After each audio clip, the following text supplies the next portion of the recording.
What's happening, my beautiful people? My name is Mike LaBelle. Welcome back to the Playbook. If you're brand spanking new, which you likely are, drop a subscription, please. And thank you. Today, we have to discuss the state of FC24. We've had another patch. Was it an improvement? Was it a downturn? I'm going to give you the good, the bad, and the ugly. It's all inclusive, completely transparent. I'd love to know your thoughts in the comments section because there's a lot of opinion and subjectivity. I'm just speaking as a community member that spends a remarkable amount of time analyzing gameplay and putting it into motion, sharing my opinions. Let's get into it. If you didn't know, there was a new patch, and now we've had over a week on next gen with that patch, so enough time to have a better gauge as to what shifted, what changed, and how to interpret it. Let's begin here. The game feels faster, which in theory you would think better offense, more of it, more opportunity, more expression, the way that you wiggle and you work, you shimmy and you shake, but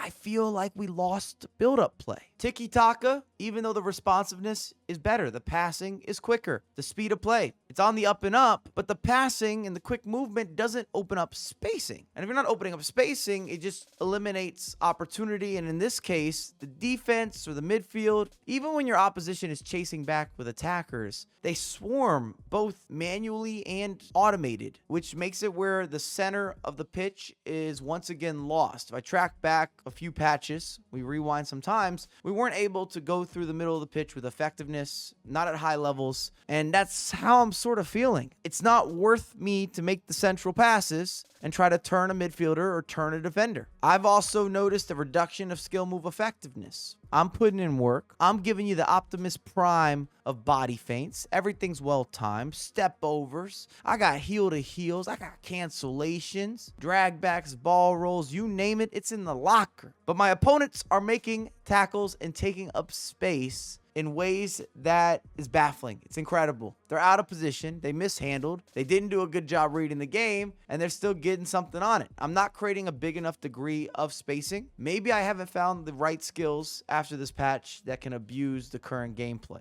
I don't love saying use and abuse. I like to have a little more fluid and free flow. I like to be reactive. I feel like I'm a gameplay enthusiast creator in many ways. I want to play the beautiful game, replicate that on the virtual pitch, give you full-on moments of greatness and memories, and score a variety of types of goals, while of course also taking advantage of meta, most effective tactics available. I don't want to sit here and say that we're going to play this like a football simulation. And in fact, plenty of the best games, at least in my opinion, when we date back to FIFA history, they weren't the best simulations, but they were fun video games. There was maybe a little more arcadey impact, especially if you're going back some years, FIFA 12 all the way up to FIFA 16. I call it the golden years of foot.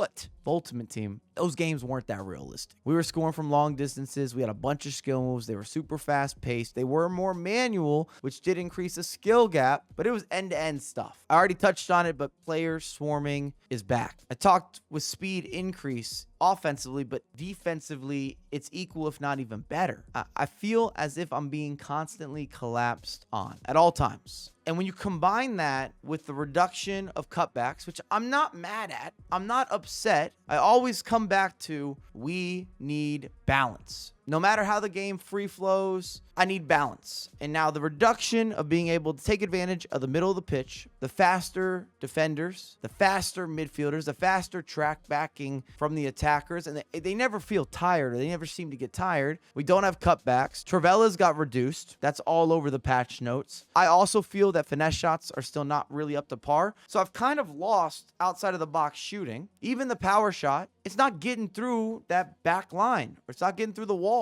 I'm getting blocked all the time. If anything, my power shot is just going into cancellations. R1 dribbling is still strong. So now what you've got is build-up play that can't really be based centrally. So it's a lot of swinging the ball out wide to start your attack, and then you're going to see chip through balls, lobs forward, general through balls that don't necessarily have high levels of vision or even purpose, but it's part of the game where you're playing the percentages. You need the ball to push forward. It's not in your best interest to go backwards or side to side, but that should still be part of build-up play. You form triangles, and then you're able to take advantage of those triangles. You get the spacing. But right now, the way that defenders and midfielders lunge or double team or naturally just take away any of your room to work with, you feel like you're under pressure if you're not going forward. I don't know if that's shared as a synopsis, but from what I'm seeing right now, I feel pressure to go forward. And it still leads to a lot of goals. I'm scoring them. I'm conceding them. It's not as if that isn't happening, but the quality of the buildup and the quality of the goals being produced, I'm not liking it. Same when I'm conceding. Plenty of rebounds. If anything, goalkeepers got better and a little bit quicker with some of the goalkeeper movement. And the finishing, you have to truly be in the bread and butter zone if you want to be consistent with finishing. So even finishing, in my opinion at least, got more difficult or less reliable, less consistent. We've lost the overpoweredness of the long shots. We've lost some of the power shot. So I'm sitting here saying the game is fast.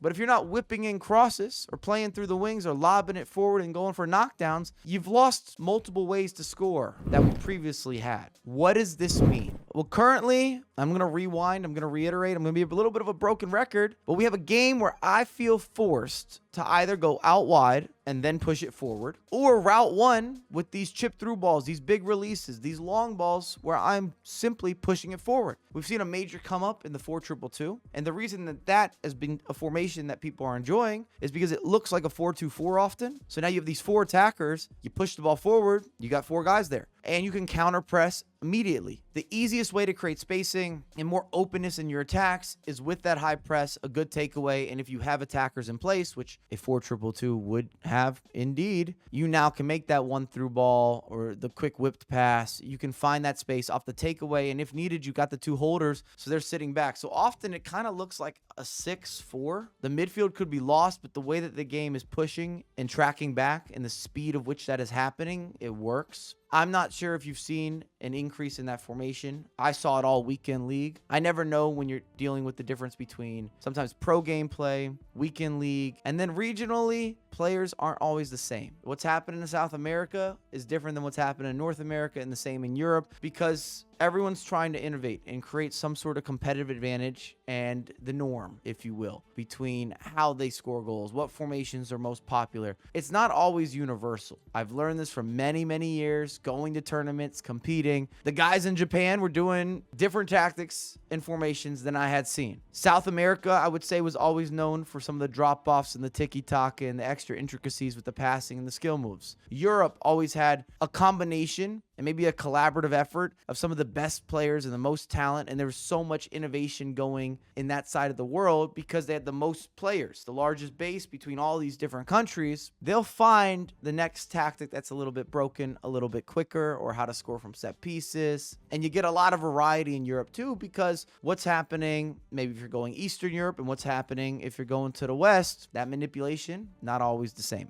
And frequently it has varying factors. You don't really have pace control or tempo control. Most buildup begins and ends with something out wide. It's the reality. And the final takeaway is that balance has been lost. It needs to be restored. Whether a game is going to be top tier, you agree with it, and the movements and what works and what doesn't work, balance is always the key. I want to have options and versatility with how I defend and how I attack and the formations that I use and the successfulness of those different formations. And for me personally, and this might be a little more on that minority side, I like large skill gaps. I prefer more manual gameplay. I want competitive advantages for my skill set, what I have achieved, what I've built up, the accolades in the prior time that I've spent grinding this game. It always irks me a little bit when we have new players come into a title, and because of the automation or because of the help or the assistance, they instantly can become quality weekend league players without necessarily putting in the grind. And there's exceptions to that rule. Some people are just amazing at a game or